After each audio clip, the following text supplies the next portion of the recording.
love everybody. I want to say hello, good morning. I hope everybody is having a beautiful, illustrious morning like myself. My girl Molly's in studio in New York. She's mad about it, but she'll get over it because she got the twins, Marcus Morris. It wasn't enough for him to go up at me. He had to bring the twin. He had to bring Marquise with him. But it's all right. They both ready, y'all. They both ready. They've been doing great. You understand? I'm kind of taking it light on them. I don't know if I'm going to do it because I like them a lot, but I don't know if I'm going to continue to take it light on them. The way my New York Knicks overcame a 20-point deficit. I mean, damn, if it's going to be like that, who can't we beat, okay? It's First Take in the house, orange and blue skies, baby. I would tell you to holler at your boy, but instead I'm going to tell you, kick my music, please.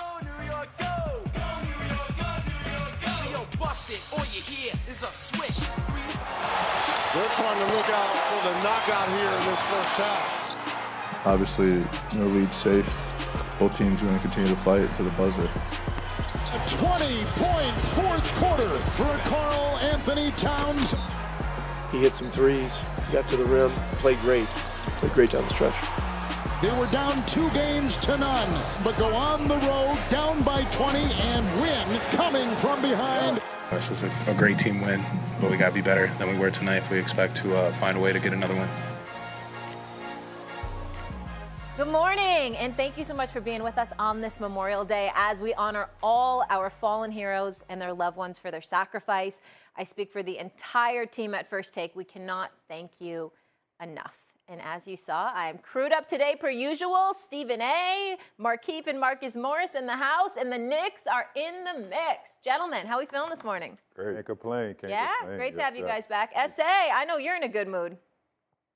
I'm in a very good mood. I mean, it's beautiful. And by the way, I'm in Minneapolis right now for Game 4 tonight between the Wolves and the Oklahoma City Thunder. And I must say, this is a place that I usually avoid because I'm not down with the cold, fellas. I'm not down with the cold. I'm over that, okay? But it's not cold right now in Minneapolis, so I'm all right. I'm okay.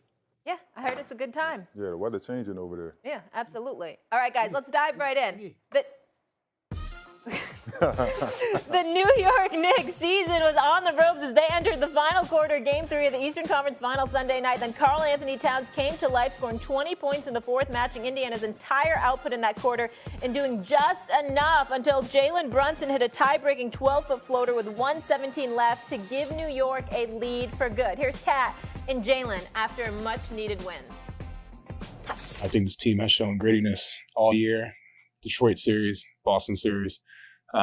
Tonight was a night we got to show that kind of never say quit attitude, and it's a testament to everyone in that locker room. The biggest part of our comeback and everything was, we could quickly start to point fingers. We can quickly start to just turn on each other, but we got together as a team, and we made sure that everyone was encouraging each other and making sure that it's not over. We got to keep fighting, keep chipping away, and we did that. And I'm just proud from the way we responded.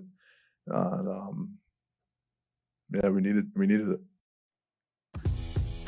New York's enjoying this morning's headline. Here's the front page of the New York Post. Chokes on them. SA, the Knicks were down by 20 at one point. Was this game more about a Knicks comeback or a Pacers collapse? Well, I'm going to say it was more about a Knicks comeback because even though Nesmith went down, and that obviously compromises the Indiana Pacers, the fact is that the New York Knicks didn't look good at all. They were down 20 in the first half. They didn't seem to have any kind of cohesion whatsoever. I got to give a boatload of credit to a few people, though. Number one, Karl Anthony Towns was absolutely sensational, particularly in the fourth quarter with his 20 points. He just showed up and showed out and answered the call with Jalen Brunson on the bench. Remember, Jalen Brunson had picked up 4 fouls in the first half. And you were just saying to yourself, what the hell are they going to do now? I want to give some love to the McBrides of the world who came in and subbed for Jalen Brunson. Mitchell Robinson, who obviously made his presence felt. That was important because they needed that desperately as well. And I got to give a lot of love to Tom Thibodeau for going against what we know. Kenny Smith for TNT had, as far as I'm concerned, the greatest line of the postseason when he said that Tom Thibodeau doesn't want to play nine. He wouldn't want to play 9 guys in a baseball game. That's who he is, okay? But yet and still, he played them last night and he utilized his bench. And I got to give a lot of love for Tom Thibodeau to going against the grain, to doing the kind of thing that a Ty Lue would do, that an Eric Spoelstra would do, along with other great coaches. He answered the call last night as a head coach, and I got to give credit where credit is due. Now, the New York Knicks held them 1 of 8 shooting from 3 in the fourth quarter, outscored them 36-20. We get that. But utilizing their bench, Karl Anthony Towns being aggressive, those two components really, really boded well for the New York Knicks. So I'm going to say this is more about them fellas as opposed to the Pacers, who obviously was compromised with Nesmith going down for a little while when he twisted his ankle. He came back, but he clearly wasn't the same, and he's a guy that's assigned to shadow Brunson. But Brunson wasn't in the game for the most part when the New York Knicks were making this run, and that's why I'm going to give more credit to the Knicks as opposed to the Pacers, down to the Pacers in this particular instance. Markeith, where are you on this? I'm with Essay on this one. The Knicks have came back before down 20 in the playoffs, so it's nothing new to them. I think early in the game, with the adjustment that Tibbs made, I think they was trying to find it, so they really couldn't score. You know, starting Mitchell Robinson, the floor was really shrank. Cat couldn't really get it going. He couldn't play from all 3 levels. And the guys came off the bench. They did a great job. But if you ask me, I don't think Tibbs wanted to do that. I think he was forced to do that. You know, McBride came in the game. He had 3 fouls in 1 minute. Jalen Brunson was in foul trouble the entire first half, and so was Cat. So you were more so forced into it, but it was the thing that stood out to me was, if we saying that Tibbs did this, it's because he's trying to follow the motto of the Indiana Pacers, right? The first quarter, by the time it was 12 minutes left in the first quarter, in the second quarter, Indiana had 8 players that scored in that game already. They were basically dominating them in the second quarter. If Cat and McBride doesn't have that great fourth quarter that they had, this is a different conversation, and the Pacers run off with that win last night. Marcus? I got to agree with both of y'all, but I think, you know, we looked at Cat performance, but also what we failed to realize is that Pacers had 1 assist in the fourth quarter. Like, the time that it meant the most, they weren't able to deliver. Part of that, Jalen Brunson went down, right? So they couldn't actually find a person to hunt out on defense. And they just took a step back thinking that the game was over. Cat put on a great performance. The spacing was the best we've seen in the fourth quarter, not having JB in there, not having Big Mitchell Robinson in there. And listen, I think they're a better team on the road, which is crazy to say, but how good Madison Square Garden is to play as a player in the playoffs.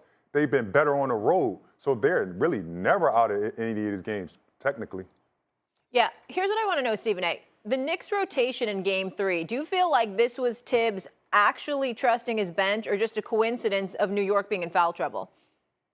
No, Markeith was right. I mean, it was obviously a coincidence of him being in foul trouble, but the fact is that still in all, he went deeper than normally he would. And so when you look at a Delon Wright, when you look at a Shamet coming in the game, and you see the contributions they were made, you got to give credit where credit is due. A McBride, who had 9 points in the steal in the second half, you got to give him a lot of credit as well. It was more about guys that haven't been a part of the rotation at all, getting no playing time whatsoever, coming in and answering the call. And that's why I'm looking at it. Yeah, he couldn't help himself, but in the same breath, ultimately those guys ended up producing. You got to give them some credit because they appeared ready when they came into the game. So I'm definitely appreciative of that. OG Anunoby hit a couple of big-time threes. Mikal Bridges showed up as well. I'm just looking at them from the standpoint that guys that you never see contributing answered the call when they needed to answer the call. And they looked like a team last night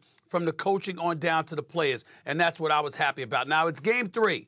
Indiana's been 0-3 in Game 3s, okay? But then they win in Games 4 and the Game 5. So, again, this is just one game. We're going to find out what the Knicks are made of now that you have an opportunity to tie it up. I'm not foolish here. I'm not a Cowboy fan, one of them nauseating, disgusting, delusional fan bases. No, I'm a realist, okay? So I understand that if you are the Knicks, if you're a Knicks fan, you can't get caught up in it. It was one game. They were down 20. They were really lucky and fortunate to pull this one out.